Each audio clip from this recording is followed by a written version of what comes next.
Bonjour à toutes et à tous, Mathieu Kiefer, j'espère que vous allez bien. C'est avec très grand plaisir qu'on se retrouve aujourd'hui pour cette nouvelle vidéo pour vous parler de Liège-Bastogne-Liège 2023, une des grandes classiques. On suit beaucoup de cyclistes sur la chaîne YouTube et donc cette course-là on la suit chaque année. On va regarder un petit peu le profil de cette année, les coureurs partants, les résultats de l'an dernier. On aura également une deuxième vidéo qui viendra compléter celle-ci, ça sera un peu plus spécifique. On s'attardera sur les états de forme des coureurs en ce moment et les favoris de la course. Donc voici le profil, 258,1 km au programme reliant la ville de Liège à cette même ville de Liège. Donc un parcours 100% belge. Il y a quand même, je crois, un petit bout dans le Luxembourg. Parcours très vallonné, une multiplicité de difficultés au programme. Si vous voulez vraiment découvrir le parcours en intégralité, n'hésitez pas à aller checker la vidéo que j'ai faite sur Pro Cycling Manager. Vous avez vraiment la course en entier. Vous voyez les difficultés de la journée s'enchaîner. Il y a des côtes plus connues que d'autres, hein, celle surtout du final où se joue la victoire chaque année. La côte de la Redoute, la côte des Forges et surtout la fameuse côte de la Roche au Faucon. Célèbre grâce à Julien Alaphilippe qui fait souvent des exploits dans cette côte là, il fait souvent les différences pour aller remporter possiblement la course.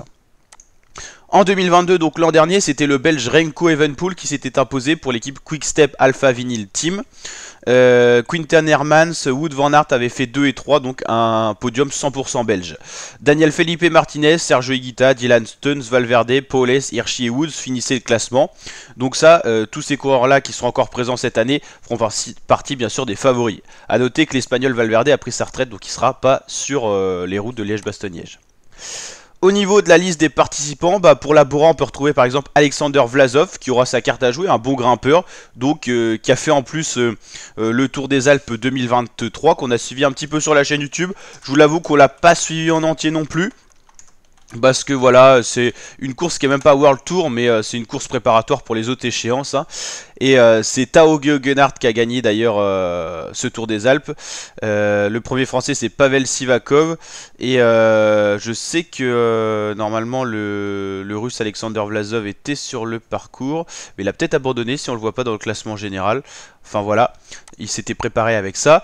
Jay Hindley qui peut avoir sa carte à jouer. C'est surtout une course de puncher, peut-être plus Patrick Conrad pour la Bora.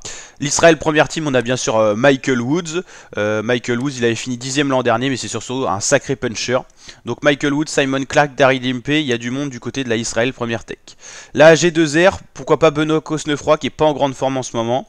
La Alpecin de Sunning, ils ont Quinten Hermans qui a fini 2ème l'an dernier. Ils auraient Søren Kragh Andersen qui marche plutôt bien en ce moment. La Astana, Lutsenko qui fait beaucoup d'efforts superflus souvent, qui a du mal à s'imposer à cause de ça parce qu'il en fait trop. On dit que c'est un coureur un peu bourrin, mais il est en forme. Miguel Landa, Matej Moric, il y a du monde pour la Bahreïn. La Cofidis avec Yon Izagirre. Victor Lafay qui a fait un bon résultat sur la Flèche Wallonne, donc attention à lui. La Education First, Nelson Powless, André Amador, Esteban Chavez, ok. La FDJ avec David Gaudu qui est plus très en forme en ce moment, il y était pas mal en début de saison, puis là ça va un peu moins bien. Il a abandonné sur la Flèche Wallonne, il est moins constant en ce moment, il y a Valentin Madouas également pour cette équipe. La Ineos, Tom Pidcock, on le cite plus, hein, mais en ce moment c'est pareil, il est moins en forme, mais c'est un gros puncher, hein, c'est un des meilleurs coureurs du moment. La Intermarché avec Rui Costa, ok. La Jumbo, Tish Benoît, bien sûr. Samomen. La Movistar avec Henrik Mas, ok.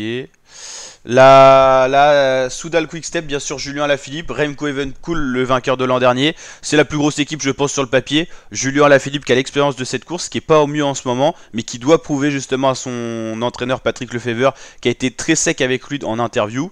Remco Evenepoel, qui doit conserver son titre, donc voilà.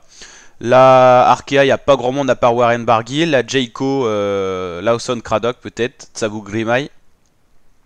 DSM, Romain Bardet qui était en forme sur la Flèche Wallonne, il lui a manqué un petit truc par rapport à Tadej Pogacar. On verra si ça sera encore le cas. Pogacar qui sera là, on va le voir juste après. La Trek avec Skelmose, Ciccone, Mollema, il y a du beau monde. La UAE justement avec Tadej Pogacar qui est le favori numéro 1 de cette course, bien sûr, il gagne tout ce qu'il fait en ce moment. Il aura une belle équipe pour l'épauler, George Bennett, Félix Groschartner, Marc Hirschi, de quoi peut-être limiter les attaques en mettant un rythme imposant avant l'attaque finale de Pogacar. C'est peut-être moins un profil qui lui convient parce qu'il y a une descente et tout ça. Donc c'est pas une arrivée en boss. Donc s'il fait la différence, ça sera dans la roche au faucon. Mais après il y a de la descente et tout ça. C'est plus un profil pour les Julien Alaphilippe qui sont vraiment tout terrain quoi. Bah, attention, Pogacar est tout terrain aussi. Hein. L'auto Destiny, pas grand monde hein, je trouve. La Total Energy, pas grand monde non plus, je pourrais pas citer de gros favoris. Et après il y a des petites équipes invitées, la Cairn Pharma, la Bingoal, la Team Flounder et la UnoX. Tobias Haaland Johansen, lui il peut être dans les favoris. Il y a pas mal de Norvégiens qui pourraient animer la course là-dedans, dans cette équipe 100% norvégienne. Et puis là après je vois pas grand monde, voilà. Donc n'hésitez pas à liker la vidéo si elle vous a plu la team, vous abonner, activer la cloche. Et je vous dis bien sûr à très bientôt pour de nouvelles vidéos. Une course qui s'élancera à 10h30 et qui arrivera sur les alentours de 16h30 pour le dimanche 23 avril. Donc n'hésitez pas à vous abonner, activer la cloche pour suivre le cyclisme, liker la vidéo. Et on se retrouvera bien sûr sur le résumé de cette course sur la chaîne YouTube. Ciao l'équipe!